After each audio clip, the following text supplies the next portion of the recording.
Have you ever been haunted by a dream? Something wicked, evil, and insane. The world is slipping away. But you are not alone. No, you are not alone.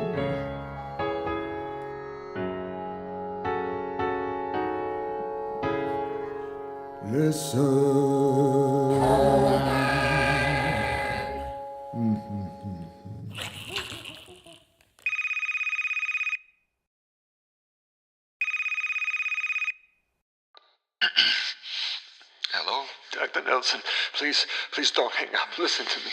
Bart, what time is it? It's 3:07. I can't sleep, Doc. It's these dreams. I can't get rid of them.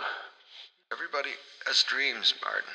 Yeah, but these aren't everybody's kind of dreams, Doc. I'm telling you, it's like I'm haunted. I haven't had a decent night's sleep since Oprah gave away her first Pontiac.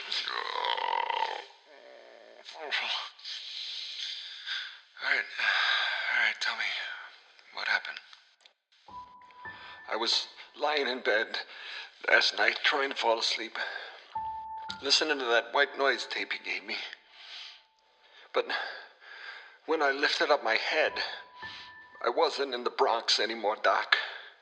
I was in a horrible desert wasteland, and I wasn't alone. All of a sudden, I started burning up. I had to peel the sheets off of my body. I was so soaked in sweat. I had this crushing fist around my diaphragm, anxiety like I never had before. So I jumped up. I ran down the hallway, but every room was empty. This brown clay dust covered everything, the floor, the railings. The air was thick with it. I could taste it on my tongue. I ran down the stairs and out through the screen door, to the front porch. And that's when I knew I was in real trouble, Doc, because it sure as hell wasn't East 213 in Bronxwood. I was looking at a desert wasteland, and then there's this nut job riding up on a tractor with these massive robotic arms right in my front yard. Martin, tell me, who is it that planted this lovely lavender? Oh, if you did anything with Caroline, I swear. And that's when he grabbed me around the waist with one of those massive claws and pulled me right up to his ugly, leathery face and said, You swear what, Martin? Stop playing the fool. Give her to me. I bet she'll smell as sweet as lavender in this summer heat. He grabbed up a bunch of lavender into the other claw and threw it into the reaper. Let me down, you bastard! Caroline! Caroline! Wait a second. Dr. Nelson, I just want to ask a question. this is like the climax of the second act here. Yeah, but I just want to understand. We're talking about Caroline, the woman from the bagel shop? Yeah, Carrie, I mentioned maybe once. Well, maybe this old guy's got a point. This guy? Sometimes our dreams have a way of showing us something that we can't see for ourselves. What doctor are you seeing? I'm talking about the end of the world here, and all you can think about is the love interest? I'm just thinking out loud here, Martin. Well, if you don't mind. I'm sorry. Go on. Thank you. So this guy's got me around the waist, and he's shredding lavender like a madman. There's lavender dust everywhere. And I see these mounds behind the reaping machine, stretching all the way back to the horizon. He's shredding everything, and I know I have got to find Caroline before he does. Let me down, you bastard! Oh, Martin. Where is she? I tried to break free, but that metal claw was just too strong. Where is Caroline?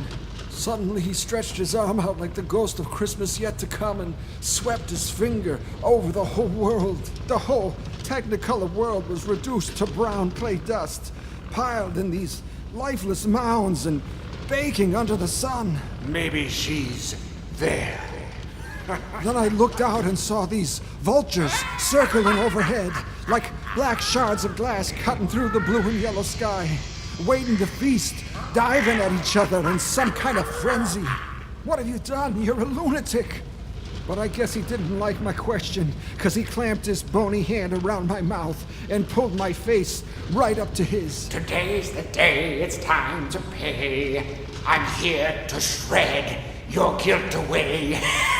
We couldn't be any closer. I could feel his hot breath on my face. I couldn't take it. I wasn't in control of myself anymore.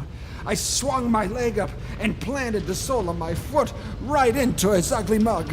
I must have surprised him, because he lurched back, and all of a sudden that metal claw thing swung open, and I dropped to the ground. I only had a second to think. I took off, running through those mounds. Caroline! Caroline! I heard the old man scream out behind me to the vultures overhead. Reap him! And that's when those vultures started spiraling down towards me. I could hear their screams getting closer. But I ran all out until my heart was racing like a Subaru on nitrous oxide. Mound after mound I searched. I clawed at the dirt with my hands. I kicked, I scratched. I had to find her. Caroline! But the mounds were getting bigger right under my feet, and they started rolling like waves on the ocean. Until all of a sudden, I'm racing along the crest of this massive tsunami of dirt, and it's rising up in the air like it's about to crash. And for 1 second, everything stopped, and I could see my little house in the middle of the wasteland. My whole life. I heard her voice all the way down there. I could see her run out of my house onto my porch, right into his claws. Oh, pretty little flower. Let's have a closer look. Oh, Caroline. But the wave crested, and I couldn't hold on. I tumbled over, down into a deep valley with nothing to grab onto, and I fell farther and farther, all the way down into that dirt. And the vultures swooped over on top of me. But they weren't vultures. They had faces like men, and massive arms and hands with sharp claws. They pinned me to the ground, and just as their faces came close to mine, their mouths opened like black caves, and I could feel their teeth against my flesh. I could hear their voices like snakes licking in my ears. Then the earth started to give way like quicksand, and they were pulling me down, clawing deep into my arms and legs with their massive hands, pulling me deep into the earth, onto those mounds. And they started to sink their teeth into my skin. Caroline, I can't hear you! And that, Doctor, is exactly when I woke up. Well, that is an intense dream. Who you telling? But why is this happening to me, Doc? And what is this? 3 months, 3 months. It's enough to make a guy paranoid. Our dreams aren't as mystical as some people make out, Martin. You can't give it so much power over you. They just represent things in our life. No, not represents, Doctor. I can still see that old man's face like he was sitting right here, right now, on my sofa. Those black eyes popped a hole right through my heart that left me wide open. Maybe we can think about it in the morning, Martin. When is your next appointment at my office? 2 weeks. I can move you up. Come see me this Friday at noon. That's 3 days, Doc. What am I supposed to do until then? Oh, try to sleep, Martin. It's not even 4 a.m. Sleep is good medicine. Dr. Nelson, are you paying attention? I can't take it anymore. I can't sleep. I got the friggin' angel of death leaving me twisted instant messages, and I only got 3 months to figure it all out. I gotta know, Doc. Why is he shredding the whole world? And why is he doing it in my dreams?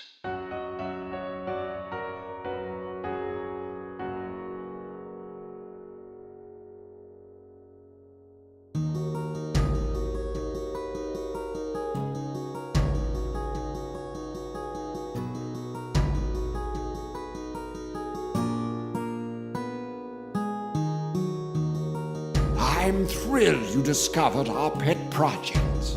Thank you for listening to the pilot episode of My Recurring Dreams. Stay tuned for further bi-weekly updates. Rest assured, Martin gets in much more trouble ahead. Oh, and sleep tight.